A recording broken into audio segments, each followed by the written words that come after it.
Many of you have never physically been stuck like Aaron Ralston was, but you know all too well about being in a situation that you cannot get yourself out of.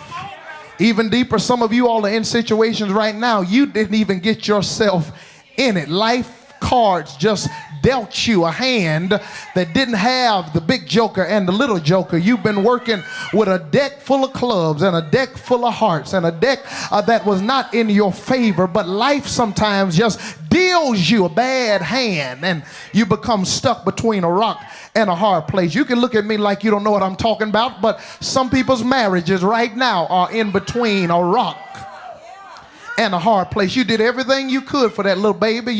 And when they were so cute, you loved them and you took pictures of them and you dressed them up. You went to all of the baby stores in town to make sure that little baby was dressed to kill. On Easter Sunday, you went without a new outfit just to make sure that baby had a new outfit. Everybody had to see your baby. You were showing pictures to people who didn't even care nothing about that snotty-nosed baby, but that was your baby and you loved that baby. But then they turned about 14 or 15.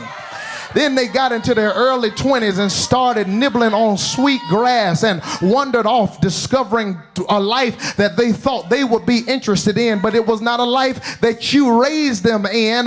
And now you with your child are stuck between a rock and a hard place. Have you ever at the beginning of the month looked at your bank account and realized that your money was between a rock and a hard place? Even your country right now, you have a president, you don't know it, but he really is stuck between a rock and a hard place, and he doesn't know which way to go. He will not take advice from advisors. He's saying things in other countries that he should not say.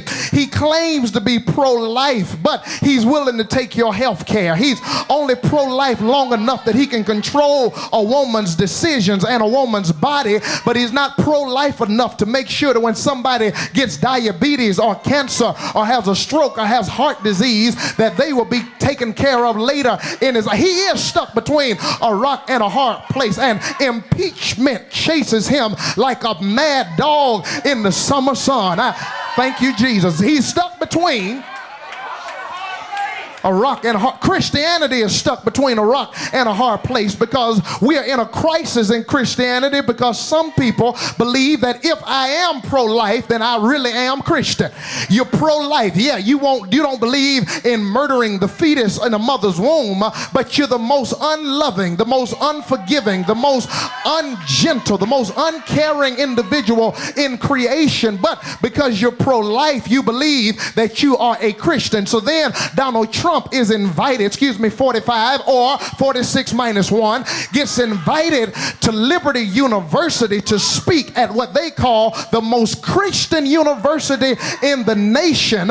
They will let President Donald Trump speak at the most Christian university in the nation, claiming that he brought Jesus back to the White House.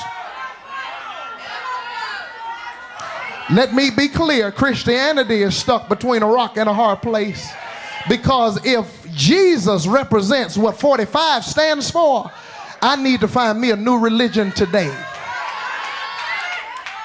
It's amazing to me how loud we are on stuff Jesus was quiet about, and how quiet we are on stuff Jesus was loud about. Let me just be a pastor for a minute before I become your preacher. Let me tell you, being a Christian has absolutely nothing to do with how big a Bible you carry.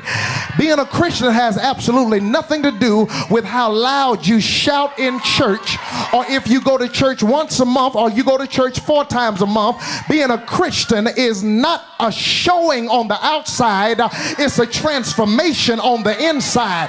When you really represent Jesus, you can forgive folk who don't even deserve to be forgiven. When you really represent Jesus, when they ask you to go 1 mile, you'll just go 2. When you really represent Jesus, people will see it in your eyes. They'll smell it out of your pores. They'll feel it in the way you hug.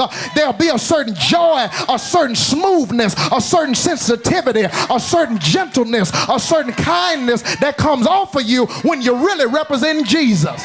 See, some of y'all ain't Christians, you just churchy.